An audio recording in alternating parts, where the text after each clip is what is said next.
¿Sí? ¿No? ¿Muevan algo? Sí. Sí. Ok. Entonces, quería tomarme el tiempo ahora de explicarles lo de los aceites, porque sé que es un tema que, como muchos de estos temas tienen, es muy confuso, ¿no? Hay mucha información y uno ya no sabe ni qué hacer, si sí o si no, qué es lo que pasa, entonces los quiero aclarar.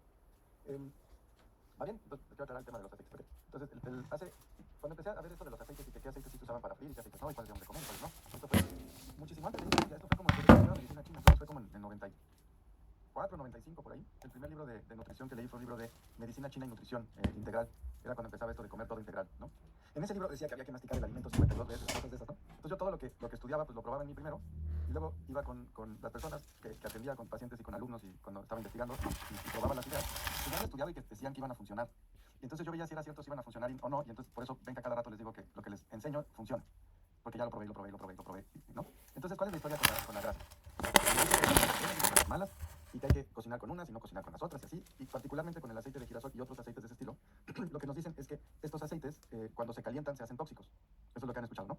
Entonces hay aceites que aguantan más calor y hay otros aceites que no aguantan tanto calor. Por ejemplo, los aceites que aguantan particularmente bastante calor es el ghee, es de los que más calor aguanta. El aceite de coco aguanta mucho calor. El aceite de olivo extra virgen aguanta mucho calor. Y todo lo que sea grasa animal como cebo, ¿no? Grasa de jabalí, grasa de cerdo, grasa de pato, cosas así. Grasas animales aguantan mucha temperatura.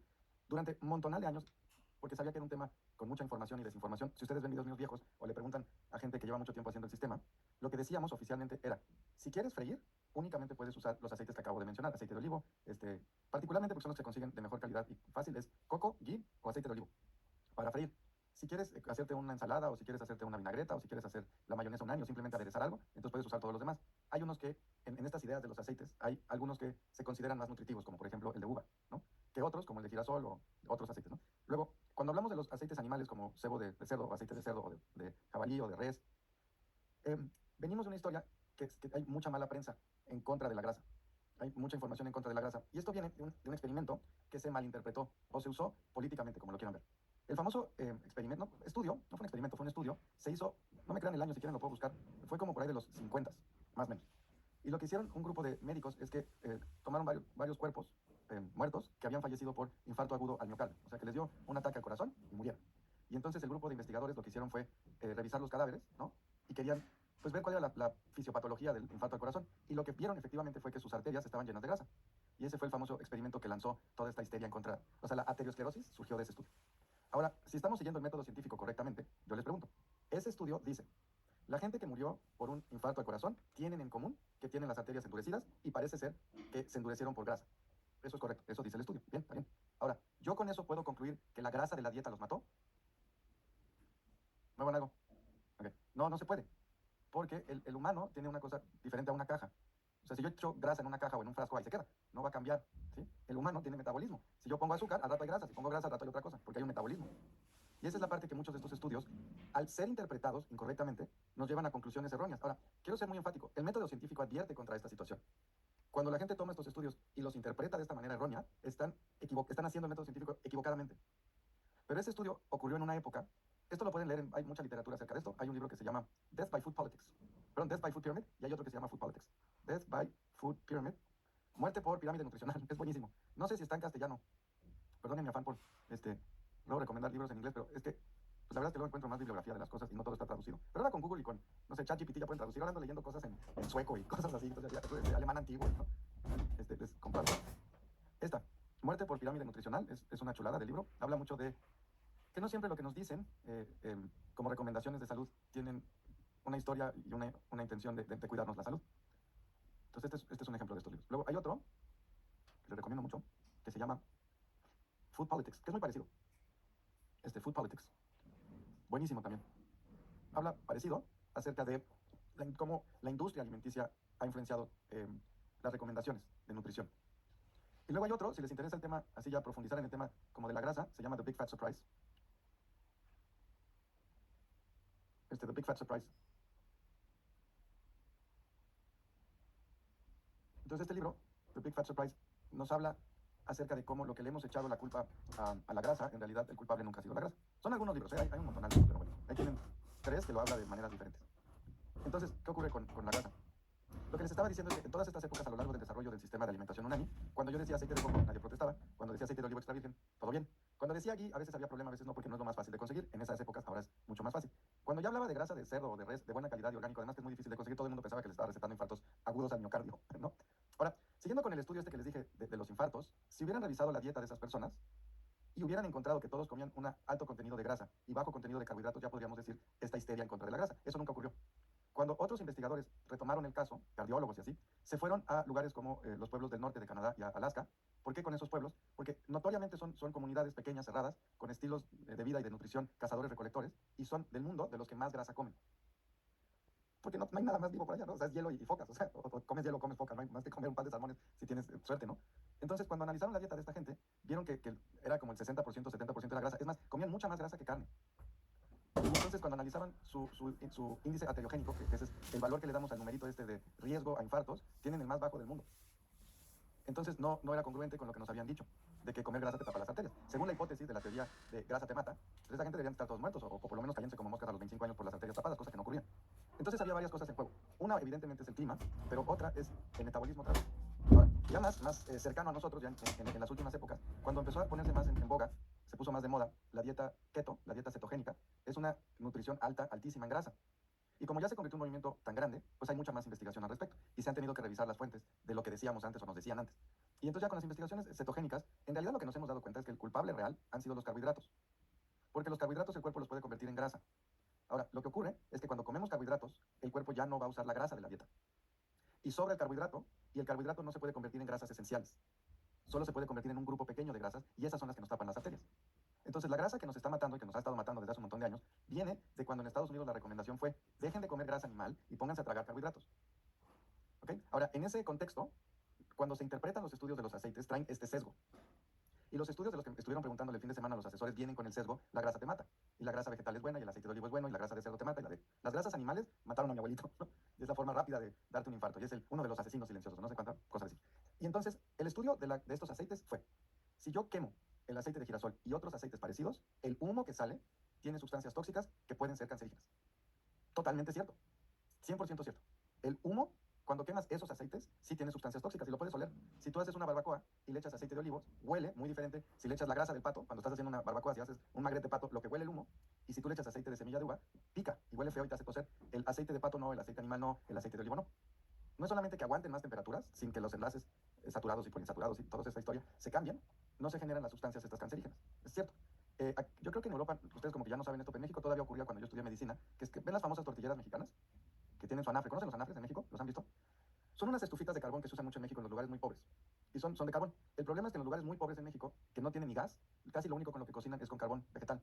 Y tienen estos anafres y meten madera de muchos tipos. Y el problema es que lo hacen muchas veces adentro de las casas. Y entonces las mujeres huelen el humo del carbón y les dan insuficiencia respiratoria, les da enfisema pulmonar, EPOC, enfermedad pulmonar obstructiva crónica. Como si fueran fumadoras, haz de cuenta que los mismos pulmones de un fumador tienen estas señoras por inhalar el humo tanto tiempo. Y eso no es por ninguna grasa ni nada, es por la madera y por el carbón. Ahora, si a eso ellas cocinan con aceites muy baratos, como el de diferentes aceites vegetales, ¿no? Acá en México es el capullo y hay otros aceites muy baratos. Cuando tú quemas ese aceite en el carbón y lo hueles todo el santo día, te va a dar cáncer de pulmón, te va a dar enfisema pulmonar. Pero eso no tiene nada que ver con que si tú te lo comes en una ensalada, o como es la costumbre, digamos, acá en España, que pones un plato hondo, pones un montonal de aceite y fríes la comida. No le va a pasar nada de eso.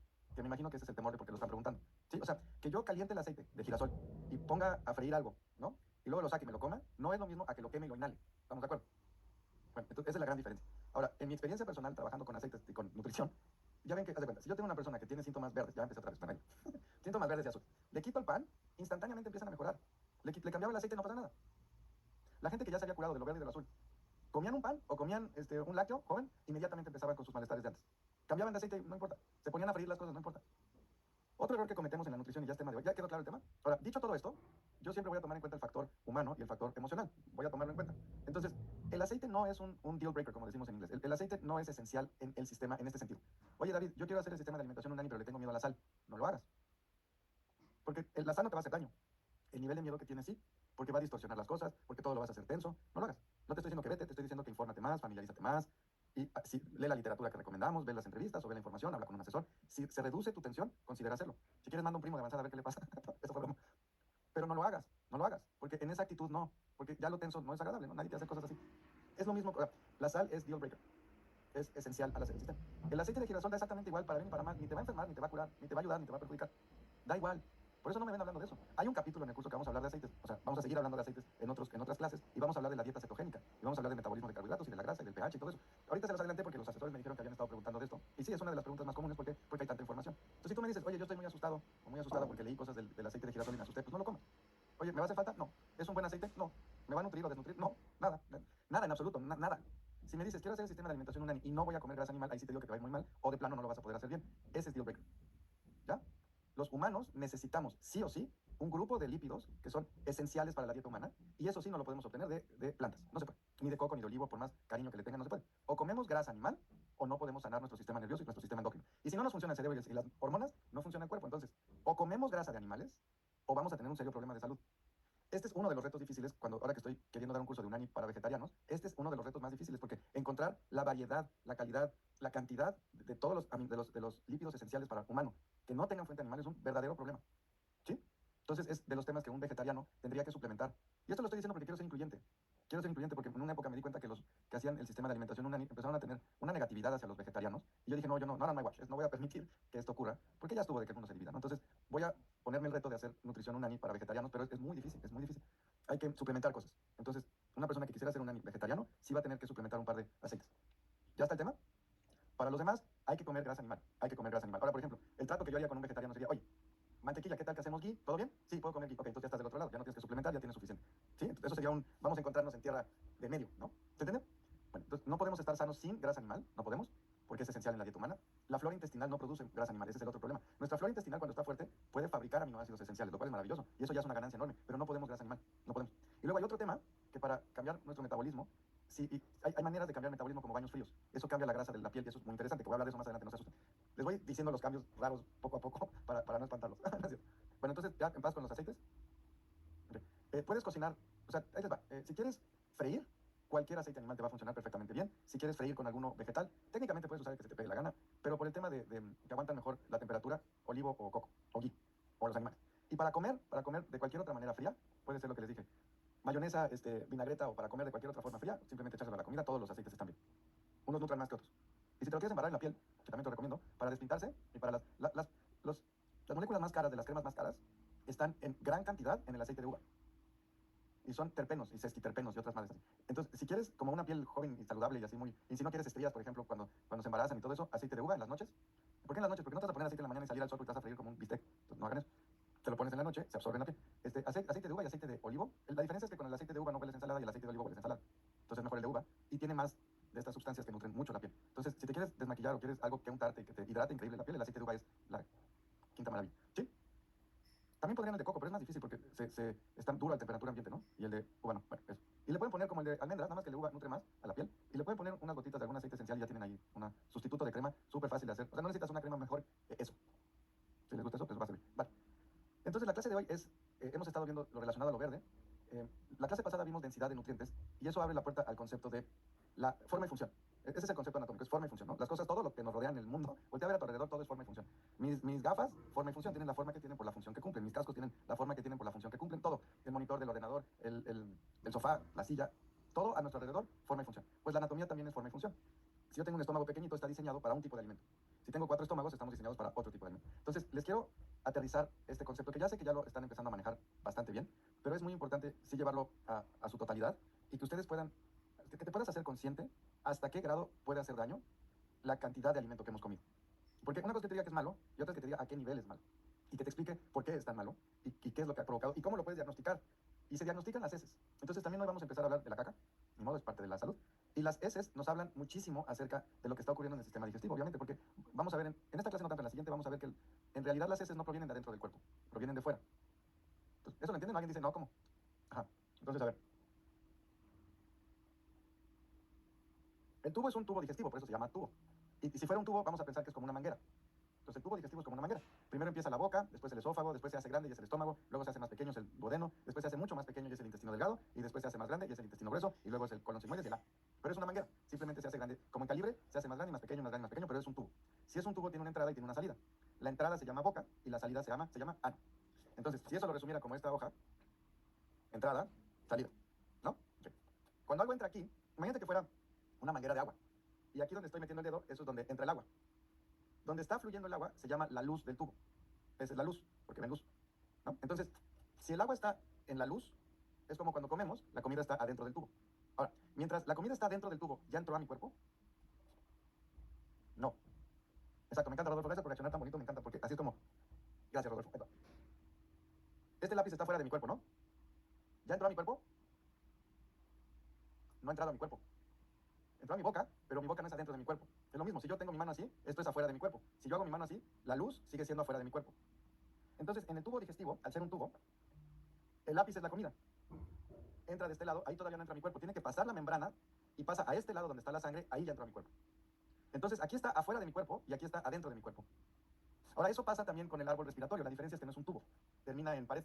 Es como un árbol, el árbol respiratorio. Cuando tú metes aire, cuando entra por tu nariz o por tu boca y pasa por la tráquea, ¿no? Por los bronquios, todavía no entra a tu cuerpo el aire. Llega a los alveolos, todavía no entra a tu cuerpo. Cuando el aire pasa a los alveolos y hace un intercambio gaseoso con la sangre, ahí ya entró a tu cuerpo. Eso se llama, por eso cuando respiramos, en medicina no se llama respirar, se llama ventilar. Y cuando hay un cambio de gas entre oxígeno y dióxido de carbono con la sangre, eso es intercambio gaseoso. Y la respiración no se da hasta que el oxígeno se usa, ya en la célula.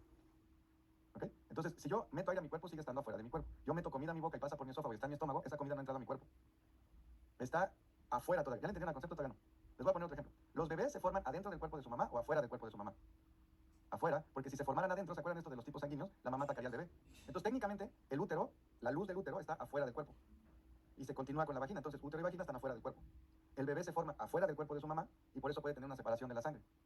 Entonces, vagina, árbol respiratorio y sistema digestivo están afuera del cuerpo, pero están húmedos. Por eso tienen tantas infecciones. Porque cuando hay lugares húmedos, es fácil que haya bichos, porque hay calor y humedad y nutrientes. Eso es un caldo de cultivo. Y entonces, por eso son los lugares normales de tener microorganismos fisiológicos. Entonces, los humanos y muchos animales tenemos un trato simbiótico con ciertos microorganismos. Vamos a hablar de eso en la flora intestinal, porque sí hay que tener microorganismos en esos 3 sitios, pero los correctos.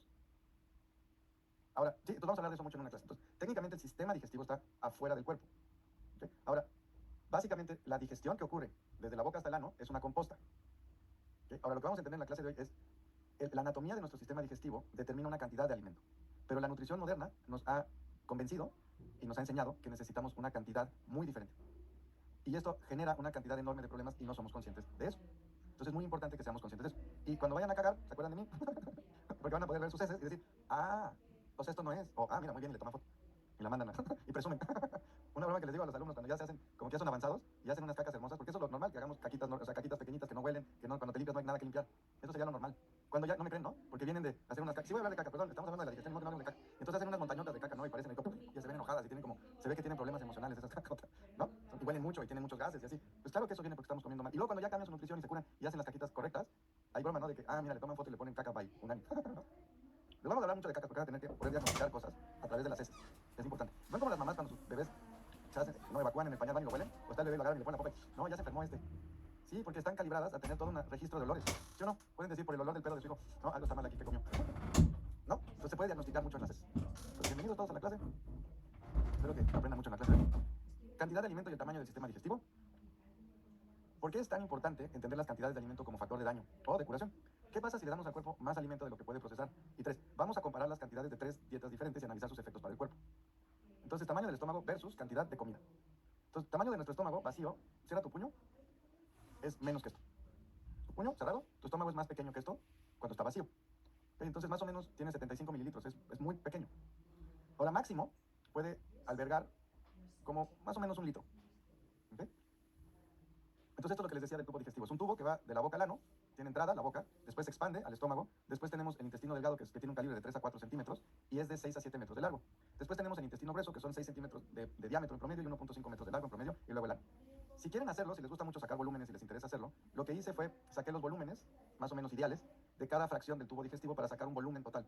Esto se hace en anatomía también, pero yo lo quise como verificar para estar seguro, ¿no? Entonces saqué volúmenes ahora los voy a enseñar, saqué los volúmenes, pero bueno, esos son los números de donde salen. 600 mililitros de estómago, 6 a 7 metros de intestino delgado, con 3 a 4 centímetros de diámetro. Entonces pueden hacer ahí como si fuera sacar el área de un cilindro, ¿no? Y luego tenemos 6 centímetros de diámetro promedio del intestino grueso, 1.5 metros. Ya. Ahora, la capacidad máxima eficiente de nuestro intestino delgado, 3 a 4 centímetros, con 6 a 7 metros, sería de 2.9 litros. Máximo eficiente. ¿Okay? Entonces tenemos el estómago, 600 mililitros, 2.9, vamos a decir 3 litros eficientes del intestino delgado, de volumen. ¿Con qué digerimos la comida? Y esto es uno de los temas que se nos olvida hablar en la nutrición, no sé por qué. Nunca entiendo cuando se habla de nutrición, calorías, calorías, calorías, calorías, calorías, pinches calorías. ¿Y por qué no hablan de la fisiología de lo que se necesita para digerir la comida? Entonces, ¿quién hace el trabajo de digerir? A ver, tómate un momento de reflexión en esta bella tarde no sé, casi verano. Piensa en la comida cuando está en el plato. Ahora piensa en la comida cuando vas al baño. Cambió, ¿no? Mucho. Ok. ¿No te parece muy chistoso que nos digan, por ejemplo, que si calientas algo afuera ya no te nutre? O sea, que te dicen, no, no, no, cómelo crudo, porque si lo calientas ya perdió nutrientes. A ver, ¿conocen el agua regia? ¿Qué es lo que usan los joyeros para probar que el anillo de oro que te regalaron era bueno o te regalaron una porquería? El agua regia se hace con ácido clorhídrico, que también se llama ácido muriático, y una combinación de ácido nítrico. ¿Ok? Ahora, nuestro estómago, ese es un ácido ridículamente fuerte. Se llama agua regia porque puede diluir el oro. Tiene ácido clorhídrico y ácido nítrico. Nuestro cuerpo tiene ácido clorhídrico en un pH de 1 a 3. Esa cosa puede disolver hueso. No estoy diciendo que coman hueso, estoy diciendo que nuestro estómago tiene sangre de alguien básicamente adentro. Ahora, no obstante que tenemos ácido clorhídrico en el estómago, tenemos ácido clorhídrico, ridículamente alta concentración. Inmediatamente después del ácido clorhídrico del estómago tenemos el duodeno y vamos a secretar ahí bilis, que básicamente es lejía. El ácido clorhídrico es como lo que se hacía lejía antes, el hidróxido de sodio, de potasio con el que se hace jabón. Ahora, si tú tienes detergente, lejía, y tienes ácido clorhídrico, y vas a meter la comida en ácido clorhídrico, y luego lo vas a meter en lejía, ¿tú crees que porque se te pasó unos grados la comida en el sartén ya no va a nutrir? No hay nada que tú le puedas hacer a la comida afuera que tu cuerpo no le va a hacer 14,000 veces peor adentro. Y eso es lo que me mata de risa cuando se la pasan todos histéricos pensando en lo que le hacemos a la comida afuera, y luego no piensan en lo que pasa adentro. Te voy a poner otro ejemplo. Cuando hablamos del pH, las personas que hablan del pH tienen razón en cuando el cuerpo tiene un pH ácido, se enferma. ¿Sí? Cuando el cuerpo tiene un pH alcalino, se cura. ¿Sí? Correcto. El error viene de que de ahí saltan a decir, si yo le mido el pH a la comida, es el pH que voy a tener. Eso no es saber fisiología, perdón. Así no funciona el cuerpo. El pH del ácido clorhídrico, comas lo que comas, es de 3. Eso es brutalmente ácido. Y el pH de la bilis es de 14. Eso es ridículamente alcalino. La resultante de las dos es ligeramente alcalino. Ahora, todo lo que comemos genera ácido. Todo. Incluso agua. Todo lo que distiende la panza genera ácido clorhídrico. Por lo tanto, toda la digestión empieza ácida. Pero aquí viene el problema. La única función de la bilis es digerir grasa. Se los dije en la clase pasada. Si la única función de la bilis es digerir grasa y yo no como grasa, ahora sí dime cómo va a quedar mi pH. Ácido, porque no estimulé bilis. Solo estimulé ácido. Entonces no importa el pH de lo que yo esté comiendo. Importa si genera bilis o no. Ese tema lo vamos a dejar cuando hablemos de pH, ¿okay? Que también es un tema de grasa. Regresando a, no hay nada que tú le puedas hacer a tu comida afuera que tu cuerpo no le va a hacer 1,000,000 de veces peor adentro. Si te quieres comer la carne cruda, cómetela cruda. Si te la quieres comer cocida, cómetela cocida. Si te la quieres comer a punto medio, cómetela a punto medio. A nadie le importa, a la banda no le importa. Es un tema de sabor, es un tema de biotipo. Los melancólicos la preferimos más cocida porque no generamos tanto ácido. Los sanguíneos les vale gorro porque pueden comer clavos y nutrirse, ¿no es cierto? Pero haz de cuenta que sí. Y eso ya es la configuración de biotipo de cada quien, de su configuración. Biotipo es cómo estamos hechos, nuestras diferencias de las capas embrionales. ¿Okay? Entonces, ¿hasta ahí vamos bien? Okay. Entonces, regresando a qué necesitamos para digerir la comida y que la podamos meter a nuestra sangre. ¿Con qué digerimos la comida? No es con el estómago, por el amor de Dios no van a decir eso, no. Porque el estómago es un lugar donde ocurre la digestión, no la digestión. Lo primero que necesitas es jugo gástrico. ¿Y qué es el jugo gástrico? El ingrediente principal del jugo gástrico es ácido clorhídrico. Aquí viene la pregunta que no sé por qué no se hace más seguido y por qué no. O sea, ya la sabemos, ¿por qué no se usa en nutrición? ¿Cuánto ácido clorhídrico producimos al día? 2,7 gramos máximo eficiente. Y eso es el contenido de 1,5 litros de jugo gástrico. Si tú comes más que lo que tu jugo gástrico puede digerir, ya no lo vas a poder digerir. Eso es un hecho químico. Entonces, el cuello de botella, si te gustan los procesos industriales, si vamos a pensar como ingenieros, el cuello de botella de la nutrición es simple y llanamente la cantidad de ácido clorhídrico que puede crear el cuerpo, porque el cuerpo no genera ácido clorhídrico y lo guarda, es muy difícil, te va a hacer un hoyo. Es difícil, se tiene que generar en el momento. Por eso les decía, yo no voy a ir a correr un maratón y tragar primero, eso es ridículo. No voy a poner a trabajar a mi cuerpo antes de ponerme a hacer un deporte. No tiene sentido. Y aquí es otra pregunta, que es, el máximo ácido clorhídrico que mi cuerpo puede generar es 2,7 gramos. Y eso sirve para crear 1,5 litros de jugo gástrico. Si yo como más de lo que eso puede digerir, simple y llanamente ya no lo puedo digerir. Tiene lógica, ¿no? Okay. ¿Cuánto puede digerir de comida eso? ¿Y de qué comida estamos hablando? Si vamos a producir el máximo eficiente de jugo gástrico en un día 2,7 gramos más 1,5 de agua, litros, el jugo gástrico para que sea eficiente tiene que ser aproximadamente el doble de lo que se ingiere. O sea, si yo como 100 gramos de carne, mi cuerpo para digerir eso va a necesitar unos 200 a 300 gramos de jugo gástrico. ¿Sí? Se tiene que mantener una proporción. Si no, no puede actuar el jugo gástrico sobre eso. Están entendiendo que entre más jugo gástrico tengo, mejor digestión tengo. Y si luego pensamos que la comida que hemos comido toda nuestra vida casi no nutre, empiezan a entender el problema en el que nos hemos metido con la digestión. Comemos 3, 4, 5 veces al día comida con muy pocos nutrientes, hacemos que el cuerpo secrete una gran cantidad de jugo gástrico que vamos a desperdiciar. Nos quedamos sin jugo gástrico a la mitad del día y luego ya no, ya aunque le sigas metiendo mierda a tu cuerpo, ya no se puede digerir. Ya no hay jugo gástrico, ya se acabó, ya además está cansado, además está de mal humor, porque lo sigues poniendo a trabajar cuando ya no quiere.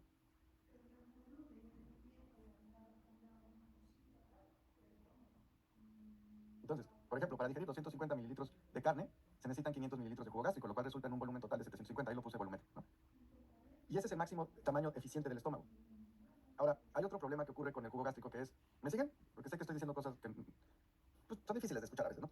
Entonces, si yo quiero, si yo quiero fabricar y secretar una calidad y una cantidad correcta de jugo gástrico, como cualquier máquina, tengo que dejarla descansar. Entonces, si yo dejo reposar a mi estómago, se contraen las fibras.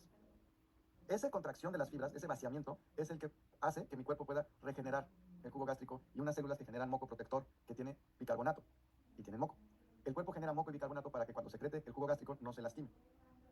Pero si yo nunca dejo que mi estómago reduzca su tamaño, porque tengo ventanas de 10 horas, 12 horas y ceno, yo nunca permito que mi estómago regrese a su tamaño original, yo nunca voy a generar la cantidad eficiente de jugo gástrico. O sea, no voy a estar al 100%. No voy a generar los gramos que les acabo de decir de jugo gástrico necesarios. Voy a generar menos del 50%, el 30%.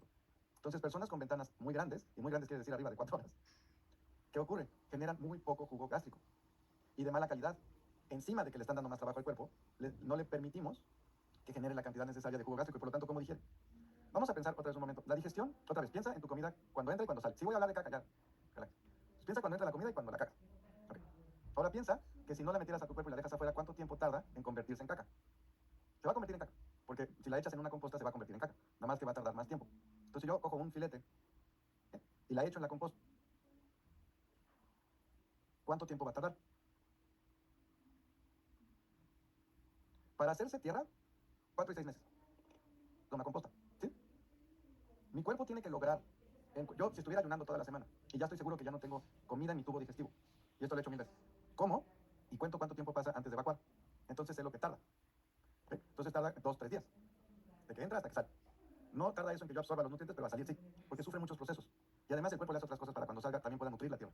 Porque el cuerpo sí sabe que somos parte de un ciclo. Eso es historia para otro día. Entonces, mi cuerpo tiene que lograr en 2 días o 3 lo que la tierra, la composta, logra en 6 meses.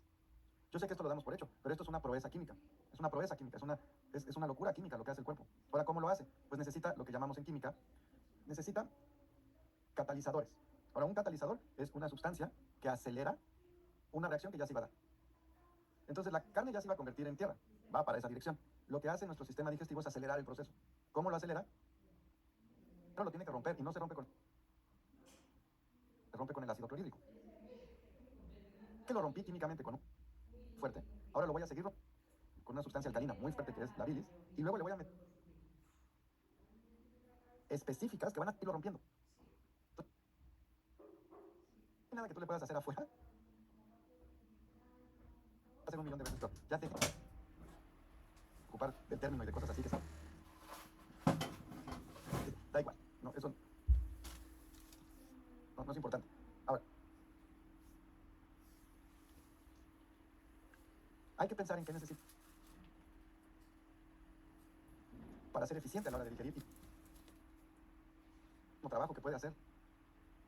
Porque aunque tú le metas la mentalidad, no, métele, si te cabe, métele. ¿No? Si yo puedo meter, el cuerpo lo tiene que hacer. Imagínate, tú fueras el empleado de ti misma o de ti mismo. Trataran así, tus jefes. Trabajo en tu. Y en tu escritorio lo tienes. Dirías, no, porque tengo un horario y canso y porque tengo que regenerarme y todo. ¿No? No tratamos la digestión. Estamos horrible, le decimos, si yo te lo meto así como. Y lo tienes que hacer. Pero el cuerpo no tiene esa. Infinitamente. Tiene un máximo de volumen. Sustancias químicas en el laboratorio. No sé por qué no hablamos de esto en la nutrición. Máximo de ácido clorhídrico. Y hay condiciones del ácido clorhídrico correctamente. Una de ellas es que el estómago regrese a su. Entonces que el hígado descanse. Cierra la ventana y deja de cenar. O tú en ácido clorhídrico. Punto. ¿Ya vieron los cambios? Cerrar la ventana y cambian las heces. No sé. Pero van cambiando. Si todavía comen pan y lácteos, todavía no tanto, pero van cambiando. Se van haciendo. ¿Cómo? Ya no salen tan enojadas. Ya salen como de mejor humor. Entonces, pero su máxima eficiencia es de 600 mililitros. ¿Cómo resolvemos esto? O sea, para digerir 250 mililitros de carne necesitamos 500 mililitros de jugo y por lo tanto son 250, pero el eficiente del estómago son 600. ¿Cómo resuelve esto el cuerpo? Teniendo más ácido clorhídrico almacenado, para poder generar un jugo gástrico más concentrado y fuerte, pero no lo va a no lo va a almacenar eternamente. ¿Cómo logra el cuerpo un jugo gástrico más concentrado y fuerte? Cerrando ventanas, comiendo menos, ayunando, estamos diseñados para no comer diario, ¿ok? Y entonces eso es lo que, ahorita no van a llegar a no comer diario, no se estresen, no estamos ahí todavía, estoy diciendo lo que el cuerpo está diseñado para que sepamos a dónde ir, y ya les dije muchas veces que ahí se llega naturalmente o no se llega, pero no por pleito. Pero si tengo el jugo gástrico muy concentrado, esto es lo que me preguntan mil veces, ¿no? Eso no me va a causar gastritis, o cuando dejo pasar mucho tiempo sin comer, eso no hace que el jugo gástrico lastime mi estómago y dé gastritis. Entonces, aquí siempre me acuerdo de las palabras de mi abuela, que era muy chistosa, que decía, no, mijito, es que si tú no comes a tus horas y te malpasas, tu cuerpo genera ácido gástrico, o sea, jugo gástrico, y se digiere a sí mismo. Entonces tienes que comerte aunque sea un pancito para que tenga que masticar el jugo gástrico y no se mastica a sí mismo. Y mucha gente cree esto, que tienen gastritis porque se malpasan. Y esto es, ¿sí lo creen o no? O ahí van, que no. ¿Me puedes decir la lógica natural de eso? ¿Qué función tiene que tu cuerpo sea un neurótico que te diga, si a mí no me das de comer, a mis horas, yo te jodo? ¿Cuál es la lógica de que el cuerpo fuera un neurótico así? No tiene ninguna lógica evolutiva. Además, otra vez, regresa a la dieta de un cazador-recolector. No a uno con tarjeta de crédito, súper y comprar lo que se le pegue la gana todo el... No, ese no. El cuerpo. El cazador-recolector. El cazador-recolector puede comer todo el santo día lo que quiere todo el... Algunas épocas del año sí, va a haber frutas y cositas y hierbitas, pero en invierno qué. Y a veces cuando hay mucho que cazar, sí. Pero cazar no. Y además hay... Y tampoco cazas. ¿Sí se entiende? O sea, y descansas y comes y sí, tiene un ritmo. Y no... Entonces, esta idea de que si vas a pasar tiempo, sientes dolor en el estómago porque te está comiendo la panza, les voy a explicar en realidad. La gente tiene lastimada la mucosa gástrica por comidas y lácteos. Mira adentro y está tomando agua, diluye el jugo gástrico y agota el cuerpo y no le duele. Cuando meten picante, cuando meten vinagre, cuando toman los susodichos, duele. No duele porque ese alimento... Duele porque tu mucosa ya... Porque tú agotado y porque por el ácido clorhídrico porque no produces una sustancia como vinagre, limón o cosas así, te duelen ese culpable no es ese, ¿sí? Dejan pasar un tiempo, se empieza a correr el ácido clorhídrico en el estómago, el cuerpo se empieza a poner fuerte y se empieza a vaciar. Entonces duele. Pero no duele esté lastimando a sí mismo, duele en un distractor. ¿Se entiende? ¿No se entendió? Eh, si yo me corto la mano aquí y le pongo queso, ¿llaman queso panela en España? El queso más joven, el que es muy aguado. Le pongo queso. ¿Duele? Me duele, porque es fresco. No me va a doler. Y entonces lo dejo ahí 4 horas, 8 horas, un día. Eso, ya se empezó a infectar. Una papaya o un melón. ¿Me duele la papaya? No me duele, porque es fresco, lo siento rico, no me duele. Y lo abro con una venda mi cortada y dejo esa papaya o ese melón, se pudre y se me empieza a hacer una llaga. Ahora cojo y le pongo un pan a mi llaga, ¿me duele? No me duele. Lo dejo 2, 3 días y se sigue pudriendo y la llaga se hace más grande. Ahora, vinagre, le echo vinagre a mi herida. ¿Me duele? Sí. Ancestros, claro que me duele. ¿Me pongo limón? ¿Me duele? Sí, pero me va a curar. Eso es lo que pasa con estos irritantes. El vinagre me cura la úlcera en mi panza, la gastritis. El limón me cura, siempre y cuando deje de meter, que le está dando de comer a los microorganismos.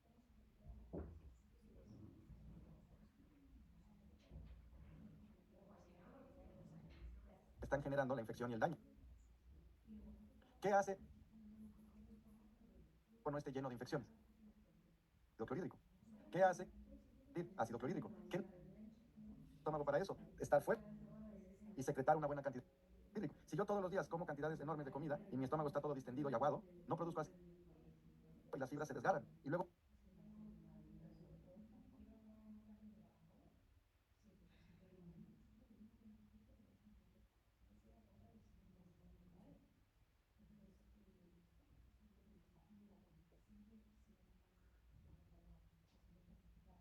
se fermenta muy fácil.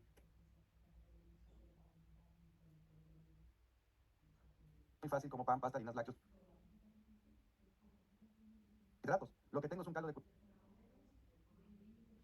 organismos, las fibras las tengo desgarradas. Evito los alimentos que me curan como el vinagre, que son irritantes. Ahora tengo la vez tener gastritis el resto de mi vida y úlcera. Ahora, ¿qué pasa? Mientras tengo una gastritis y así, pero no lo siento. Cuando se vacía, y a él me va a doler como el demonio. Pero le voy a echar la culpa, ¿no? En lugar de echarte la culpa a todo lo que... Entonces la creencia es que si no como mi ácido se digiere. La realidad es que mi panza está hecha un desastre. Y cuando se empieza a comer, viene la realidad. Ahora sí, todo esto es un tema de volúmenes de alimento. Por eso es tan importante.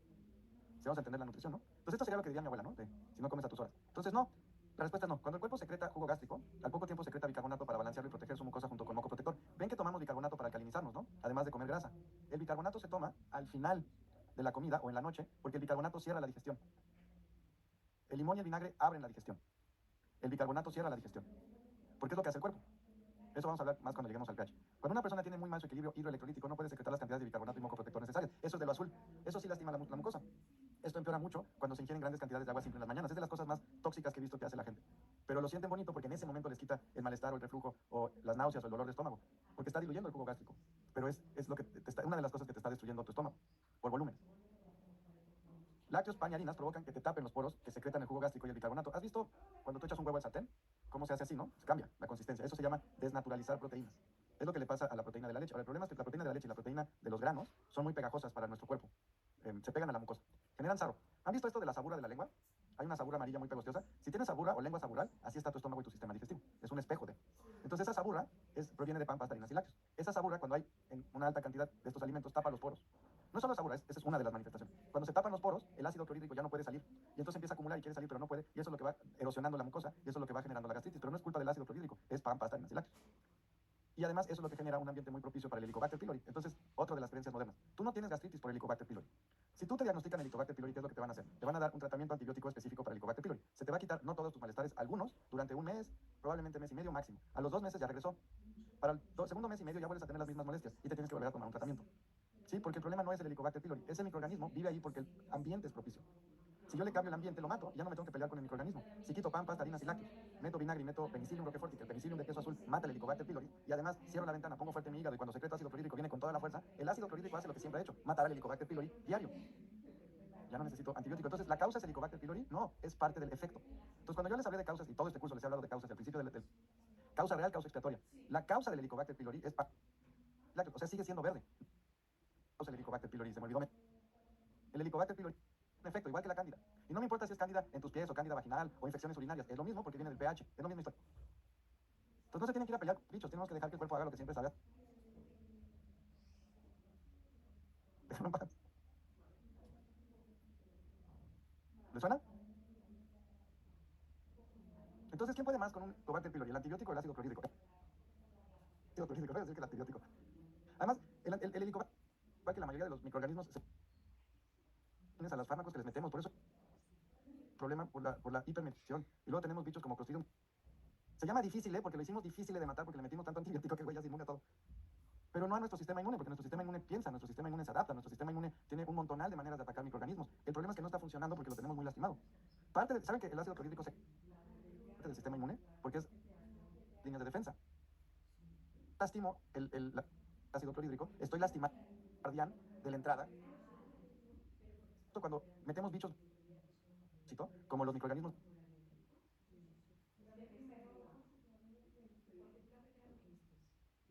queso azul, lo que les decía es al final para que al duodeno, pero van a llegar muy meter todo el tiempo.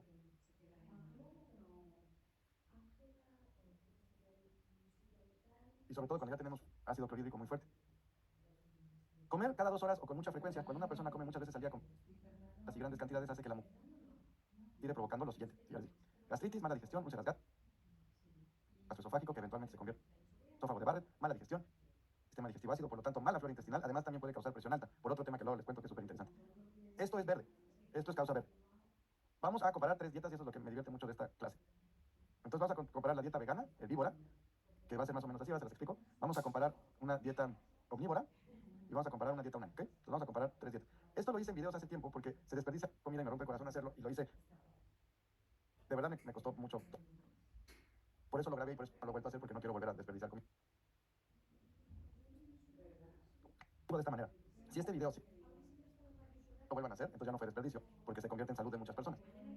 Por eso es un video que hice hace tiempo y ya no vuelvo a hacer el experimento. ¿Ok? ¿Cómo traduje digestivo a volúmenes? Y hacemos lo de la dieta. ¿Listos? ¿Listos?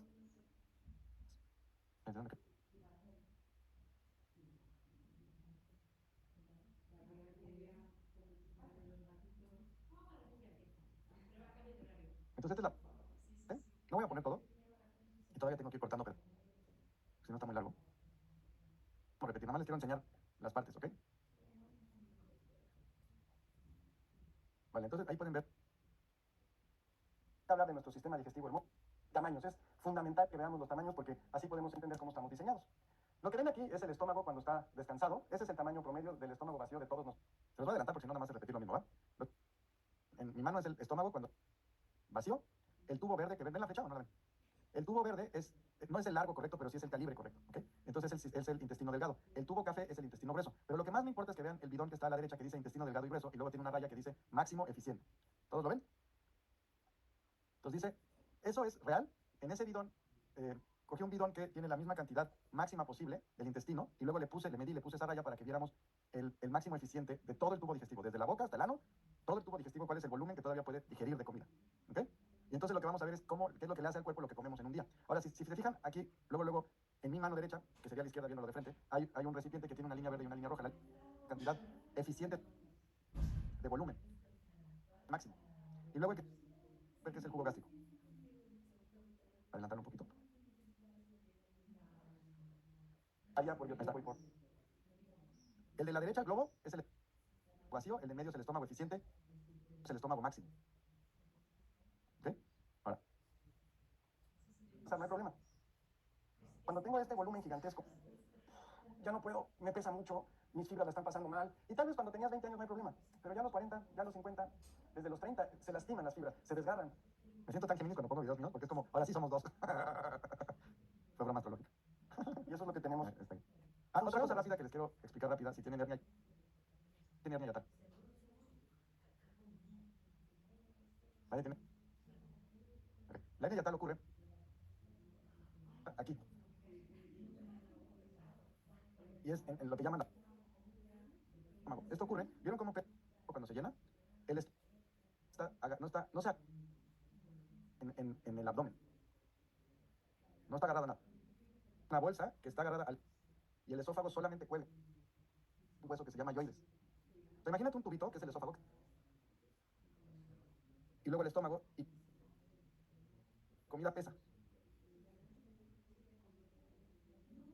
¿Ok? Ahora, esto no está tener tanto peso. Un montonal de peso hasta que las fibras, cuando cruza las... o sea, entre el tórax y el abdomen está el diafragma. Y el diafragma no tiene un esfínter real, solo tiene estómago al duodeno hay un esfínter. Esfínter es músculos como una puerta. Pero cruza al estómago que cruza la boca del estómago, no hay un esfínter real. El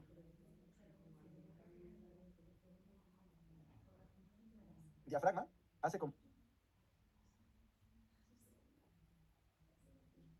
8, como para tratar de apretar.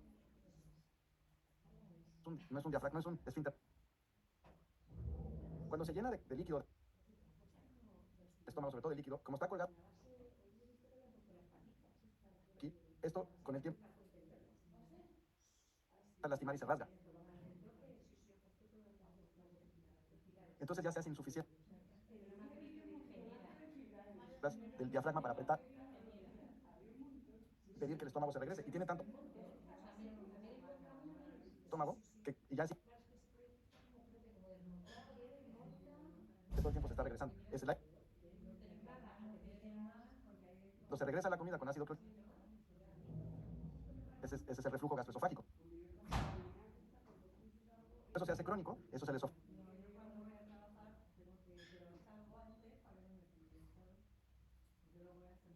Y eso ya a la larga puede causar esófago. Todo se resuelve. Acabo de decir, hernia yatal, esófago de Barrett, reflujo esofágico, todo eso se resuelve dejando cenar. necesitas una cirugía para la hernia, ya no te va a ayudar para nada. Lo que hacen es agarran, le dan de vueltas.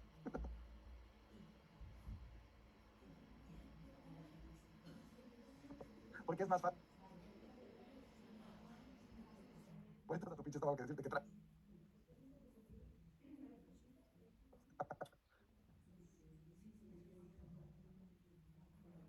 Es que sí, de veras, perdón, pero en años cuando nos volteen a ver van a decir esto. Neandertal. Oye, ¿cómo resolvían hace 50 la hernia? Abríamos a la y le dábamos de vueltas al estómago. Claro, qué buena solución. ¿Entendieron lo fácil que es? Es porque se lastimó porque todo el tiempo la pasa. Deja que se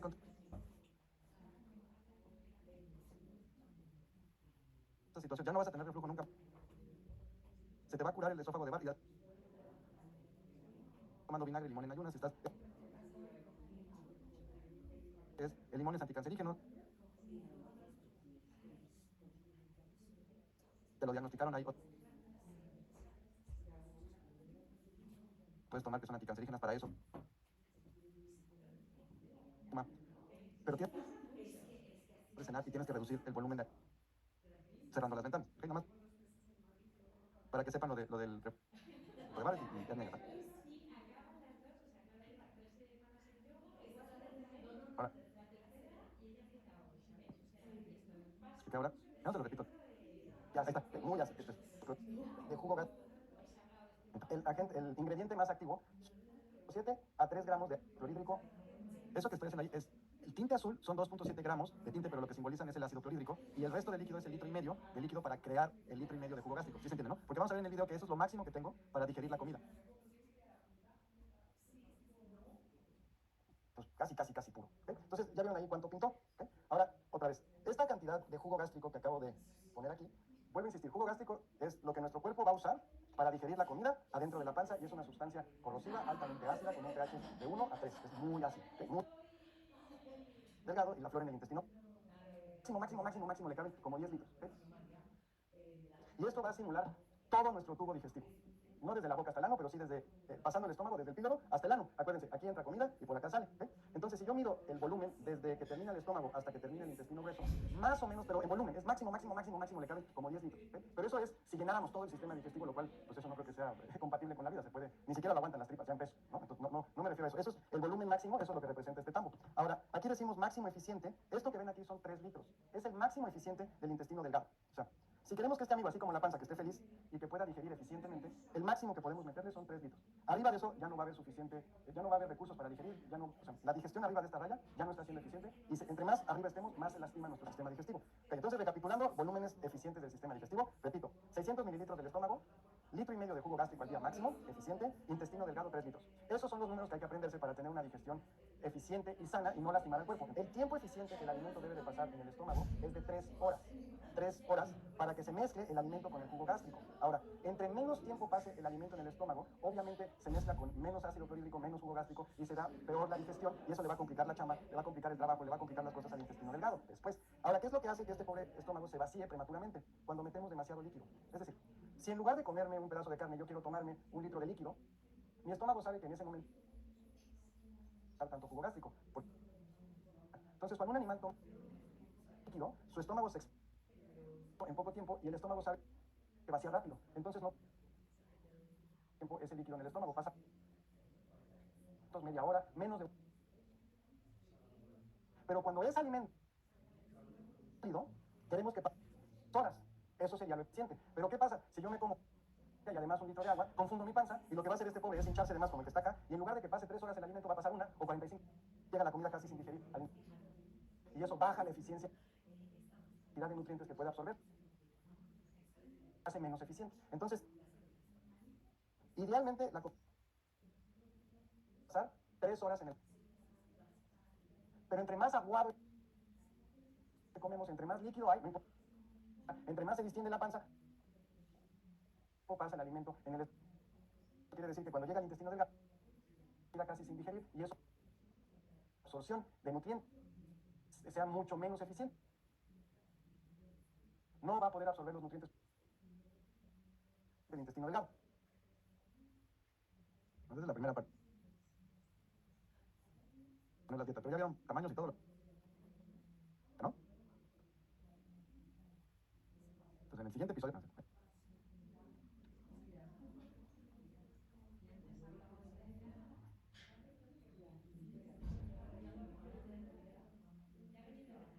no.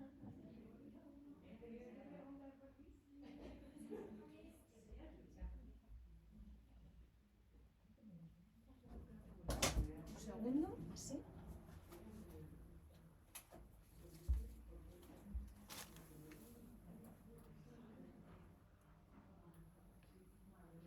Empezar con el desayuno.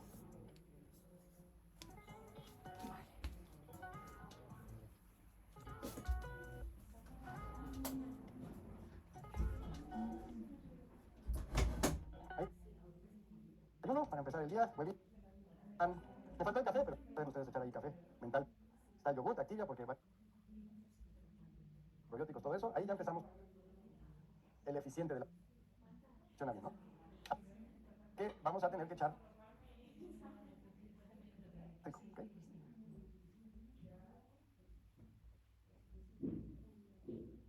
Más o menos dijimos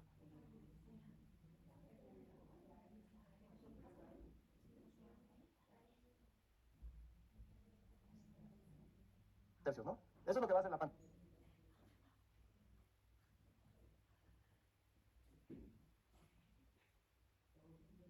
No podemos evitarlo, porque si no,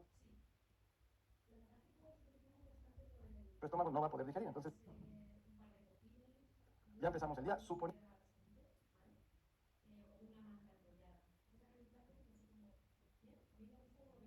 que empezamos con la panza así, pero como vimos,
está muy difícil que empiece, porque la persona, para tener, tuvo que haber ayunado por lo menos, por lo menos, ¿ok? Así, sobre todo cuando el estómago es 30 años, 20 años, 60 años así, no se va a poner en 24 horas. Es un proceso, unos meses, aunque no comamos, ya está lastimado, está distendido, va a tomar tiempo a que cierre ese tamaño que tiene, y es un proceso precioso, porque ya tu estómago a este tamaño lo va a mantener así diario, solito el estómago limita la cantidad que nos entra. O sea, no tener esta cantidad de alimento de la noche. Son muchos años de irlo distendiendo, digamos, lastimando, abriendo.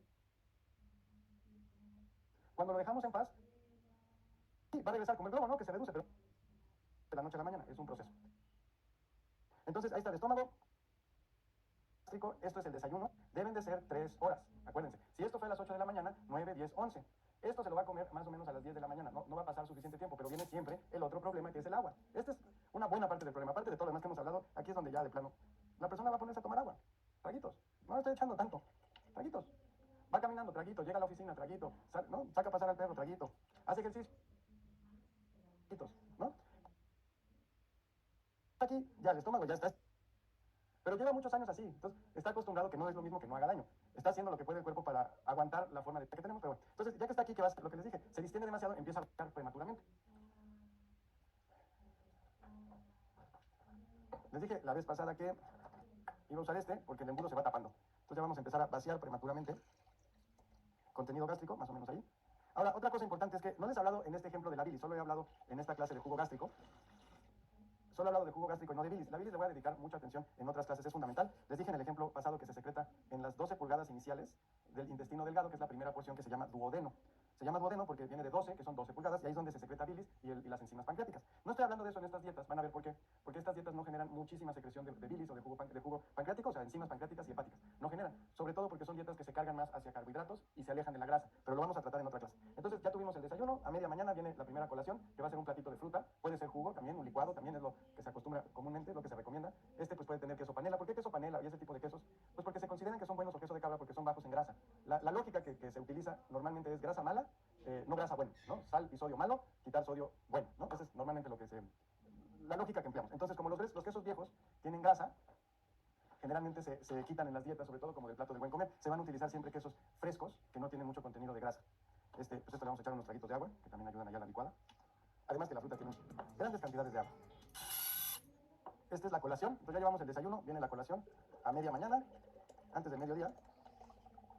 Y lo que les he venido diciendo, ahí otra vez ya el estómago tiene problemas, porque el estómago va a tener que secretar más jugo gástrico para mantener un pH ideal. Entonces conforme nosotros vamos, y además por estímulos, secreta. Si se distiende demasiado, entonces se vacía prematuramente. Y ese es un conflicto que está viviendo el estómago y es parte de lo que quiero que hepáticos con nuestra panza. Aquí ya tuvimos que meter más jugo gástrico por la fruta. Otra vez ya se vació, ¿sí? En el transcurso. Todo esto es vaciado prematuro. ¿Qué significa? No hay una mezcla correcta con el jugo gástrico, no lleva el tiempo suficiente y ya pasa a la siguiente fase del intestino, de la digestión. En lugar de que sean 3 horas, es 1 hora, hora y media, pero no se está dando bien ahí la digestión.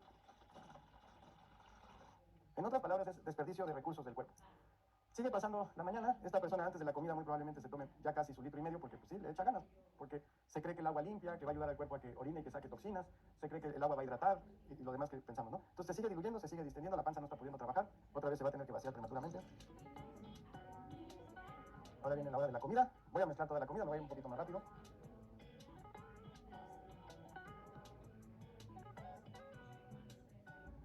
Voy a simular lo que haría la digestión. Le vamos metiendo comida, el cuerpo le va metiendo jugo gástrico, lo va mezclando, se distiende mucho, no puede con todo, lo tiene que vaciar prematuramente, etcétera, etcétera. Entonces otra vez comemos más jugo gástrico. La panza ahí pues va haciendo lo que puede, se va vaciando. Ya nos terminamos, litro y medio de agua, falta litro y medio. Ya llevamos el desayuno, el plato de fruta de la primera colación. Llevamos la comida muy normal en una dieta del plato del buen comer, por lo menos estilo mexicano, que sería, pues tienes tu pechuga de pollo, tienes tu ensaladita, tu sopa de verduras, todo eso se considera muy sano, tu gelatina light que no tiene azúcar, etcétera, etcétera. Estás comiendo con agua, o sea, esto no se consideraría una dieta incorrecta, al contrario, se considera que la persona se está cuidando, ¿no? Okay. Ahora, lo que estamos viendo es que el estómago no está pudiendo trabajar correctamente, no está siendo eficiente, ¿no? Le voy a adelantar un poco, ya saben para dónde va porque se los ven los ojos de ¿no? Son buenísimas sus caras, están todas así como ¿listos? Pero cuando llevamos toda la vida haciendo algo semejante a estómago, esto es estrés real de la panza, no la junta que vamos a tener, no que estamos preocupados por nuestros seres queridos o por el dinero o por nuestro... No, la panza está estresada porque le estamos poniendo una carga de trabajo con la que no puede. La colación, cafecito, light, galletitas con mucha fibra, como dijimos, siempre está la creencia que la fibra ayuda a ir al baño, que sí ayuda, pero no es la única forma. Hay otras formas de poder ir correctamente al baño, como desacerbar eso, ¿no? Entonces esto es un cafecito simulando, obviamente, que fuimos al Starbucks y pedimos nuestro latte light con quién sabe cuánto, no me lo sé. ¿No? Entonces ahí está mi cafecito con leche, light, descremado, deslactosado con no sé cuánta cosa. Le eché un poco de agua aquí donde estaba el jugo gástrico porque quiero simular que el cuerpo ya no tiene el tono azul. Ya no está fuerte el jugo gástrico, está diluido, es de mala calidad, pero de todas formas el cuerpo va a tratar de producir un poquito de lo que puede, pero ya la está pasando muy mal.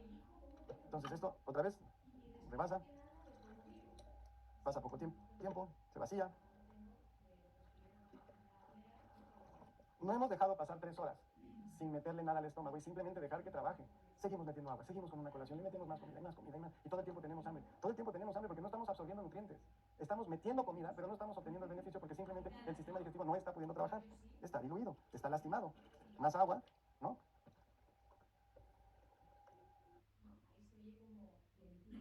Clarito nada más para que se entienda lo que está ocurriendo. Es jugo gástrico, pero es de mala calidad, está muy diluido.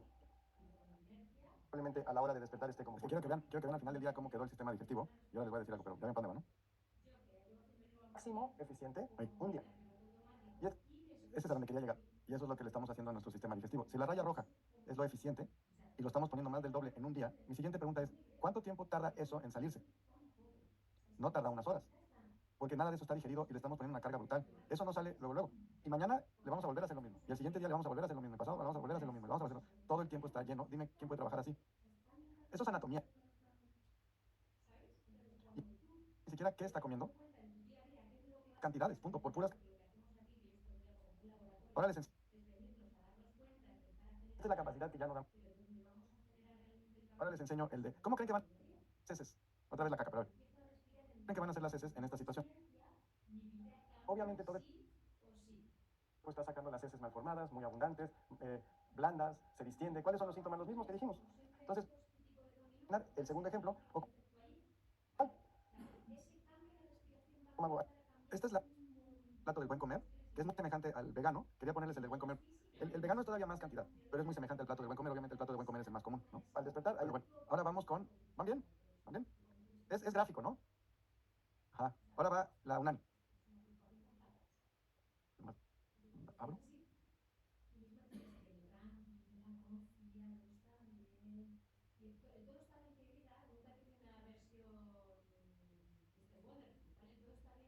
Obviamente esto va a ir muy diferente, ¿no? Bueno, entonces ya por la magia del cine, ahora la dieta unani. Entonces, sí, sí es así. Es increíble, ¿no? Nutrición para 3 días. Si son mexicanos, dirían una expresión que hay un comediante que me cae muy bien que se llama Fluffy, que dice, ¡ah! Que es una expresión muy latina, muy mexicana de no te creo una palabra de lo que estás diciendo. Quiero regresar al tigre. Pensemos en el tigre. Dijimos que come entre 4 y 10, 11 kilos del tamaño del tigre, de su peso. Come esos 4 a 10, 11 kilos de comida y le rinde para 3, 4, 5 días. No tiene que cazar diario. Otra cosa que quiero decir es que tenemos una idea de la variación de las dietas. Lo que nos han enseñado es que tenemos que comer una variedad increíblemente gigante de ingredientes, de alimentos, de todos los grupos nutricionales, leguminosas, y granos, y oleaginosas, y carne, y grasa de buena calidad, y frutas de diferentes tipos, y diferentes tipos de carbohidratos, y fibra, y muchos ingredientes. Y eso viene porque tenemos por la interpretación que le damos a lo que significa ser omnívoros. Es una interpretación. La evidencia anatómica y fisiológica ahí está, y eso es un tema, y luego está la interpretación que le damos. Entonces, me voy a interrumpir y voy a ir allá a echarle a la licuadora para que vean el tamaño, ¿no? Creo que ya le entendimos el tema, ¿no? Aquí español que es delicioso.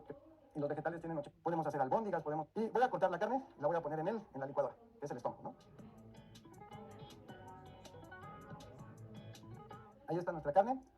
Para todos los que somos amantes del vino tinto, esto no es vino tinto real, me dolía demasiado el corazón hacerlo. Lo que hice fue poner agua con color vegetal, le puse un poco de rojo, una gotita de azul, me quedó así como hasta buen buque. Me dolía demasiado desperdiciar un buen vino, ya hasta con la carne la estoy pasando muy mal, pero bueno, todo sea por la ciencia y por nuestra salud y el planeta, ¿no? Entonces, esto sería sin jugo gástrico, le voy a poner más o menos aquí el volumen. Si quieren lo licúo y luego medimos el jugo gástrico para ser un poquito más rigurosos, ¿no? Entonces ahí tengo mi carne, si se fijan es más denso, más espeso. Lo voy a poner en el estómago porque aquí lo que voy a querer simular otra vez es la digestión, ¿no? Entonces si se fijan ahí queda muy por debajo del rango y le voy a poner el doble. Aquí ya puedo ser muy lujoso, puedo así aventar jugo gástrico, incluso si fuera, pues le echo más jugo gástrico porque sí. Tal vez es un poquito más tardado y es un poquito más difícil digerir la carne en términos energéticos, termodinámicos, porque tiene 40% de humedad y los vegetales tienen 80-90% de agua. Entonces mi cuerpo secreta más jugo gástrico y más ácido clorhídrico, pero no importa, fue diseñado para eso. ¿Ok? Y aquí sí va a haber una secreción de bilis importante, va a ser casi el doble, pero va a ser, o sea, lo mismo que metí de jugo gástrico va a ser de bilis y va a ser en la primera porción del intestino delgado. Ahorita no les estoy hablando de eso. Entonces, si se fijan aquí, está perfectamente bien mi digestión. Los dátiles y las nueces, lo ideal es que demos unas 3 horas de separación. Y eso es lo que vamos a tratar de hacer, por eso son ventanas de 4 horas el mínimo. Una comida son 3 horas, luego tenemos la otra y se acabó. Y siempre terminamos de comer antes de las 6 de la tarde para respetar los biorritmos. ¿Ok? Entonces, esta fue mi comida. Hay cositas que comemos más, no se preocupen, no están abajo. Ahorita solamente estamos hablando, ¿no? Probablemente el mousse de dátil y nuez, una porción de alimento de 3 comidas y 2, es presentarles 20 años de investigación. Entonces, ahí están las 3 dietas, ¿no? Está, la de la izquierda es la dieta Unani, la del medio es el